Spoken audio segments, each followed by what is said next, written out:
और उम्मीद करूँगा कि जो भी स्टूडेंट्स हैं या ये सब के लिए उपयोगी होगा और जो अपने अध्ययन में इन सारे सामग्रियों का उचित तरीके से उपयोग कर सकेंगे। इंग्लिश ग्रामर के संदर्भ में सबसे पहली बात जो प्रमुख रूप से हमें देखने को मिलती है, कई बार स्टूडेंट्स ये नहीं समझ पाते कि उन्हें शुरुआत कहाँ से करनी चाहिए और इस भ्रम में वो ढंग से शुरुआत नहीं कर पाते, विषय वस्तु को कहीं से शुरू करते हैं और वो उनको तालमेल में नहीं बन पाता। इसीलिए सबसे पहले ये जानना ज़रूरी है कि इंग्लिश ग्रामर को शुरुआत कहाँ से किया जाए। इंग्लिश ग्रामर को अध्ययन के लिहाज से और अच्छे तरीके से समझने के लिए दो मुख्य भागों में बांटा जाता है। एक तो सबसे पहले है जिसको हम लोग बेसिक ग्रामर कहते हैं। मूलभूत ग्रामर की जानकारी जब स्टूडेंट को होगी तो उसके बाद जो है वो एडवांस ग्रामर को अच्छे तरीके से समझ पाएंगे। इसीलिए सबसे पहले जो मेरा फोकस होगा वो होगा बेसिक ग्रामर पर।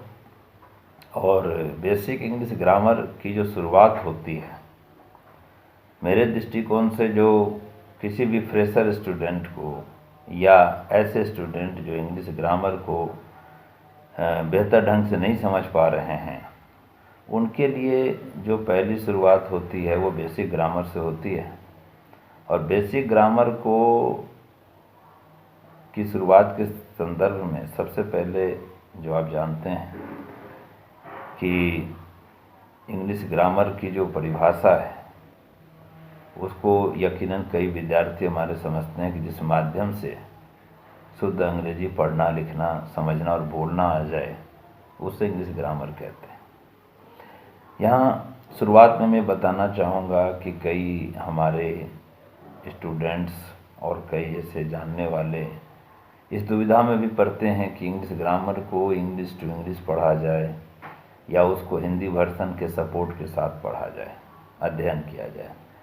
तो जहाँ तक मैंने अब तक विश्लेषण किया कि जो सरकारी विद्यालय के भी छात्र छात्राएं हैं और जो प्राइवेट स्कूल में भी पढ़ते हैं, CBSE ICSE में, उन सब के साथ ये देखा गया है कि कहीं न कहीं हिंदी बैकअप की उनको ज़रूरत पड़ती है। इसीलिए मैं दोनों का मिला जुला रूप आपके सामने रख रहा हूँ, जहाँ हिंदी का भी साथ होगा, इंग्लिश का भी साथ होगा, जो स्टूडेंट को समझने में आसानी होगी। तो सबसे पहले जो शुरुआत करते हैं वो इंग्लिश ग्रामर की जो परिभाषा है, हिंदी माध्यम से ही मैं बता रहा हूँ आपको कि जिस माध्यम से शुद्ध अंग्रेजी पढ़ना, लिखना, समझना, बोलना आ जाए उसे हम इंग्लिश ग्रामर कहते हैं। इसके बाद ये विषय वस्तु आता है कि इंग्लिश ग्रामर का अध्ययन कैसे किया जाए।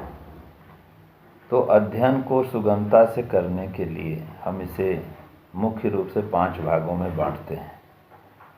पहला भाग इसका होता है ऑर्थोग्राफी, जिसकी स्पेलिंग होती है ORTHOGRAPHY। ऑर्थोग्राफी की हिंदी होती है वर्ण विचार। दूसरा होता है इटीमोलॉजी, जिसको कहते हैं ETYMOLOGY, शब्द विचार। तीसरा सेंटेक्स SYNTX, वाक्य विचार। चौथा प्रोसोडी PROSODY, छंद विचार। और अंत में पंक्चुएशन PUNCTUATION, पंक्चुएशन चिन्ह विचार।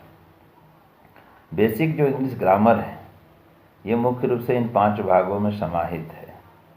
इसमें भी गौर करने वाली बात यह है कि शुरुआत से जो 3 बिंदु मैंने आपको बताया अभी, ऑर्थोग्राफी, एटिमोलॉजी और सिंटैक्स, ये 3 मुख्य बिंदु हैं जिसके अंदर पूरा ग्रामर आ जाता है। प्रोसोडी और पंक्चुएशन, प्रोसोडी का प्रयोग कम है, पंक्चुएशन में भी हम कुछ चिन्हों के प्रयोग के बारे में सीखते हैं, लेकिन मुख्य रूप से यही 3 जो बिंदु हैं, ऑर्थोग्राफी, एटिमोलॉजी और सिंटैक्स ये स्टूडेंट्स के लिए बहुत महत्वपूर्ण हैं और इसको समझने के बाद स्टूडेंट्स लगभग बेसिक ग्रामर को समझ पाते हैं और ये उन्हें अच्छे तरीके से इंग्लिश सीखने में मदद करता है। तो आज ये जो मेरी इंट्रोडक्टरी क्लास आपके साथ शुरू हो रही है, ये जो 3 बिंदुओं की मैंने आपके साथ चर्चा की है, ऑर्थोग्राफी, एटिमोलॉजी और सिंटैक्स, इनकी अब विधिवत मैं क्लास आपके सामने रखूँगा।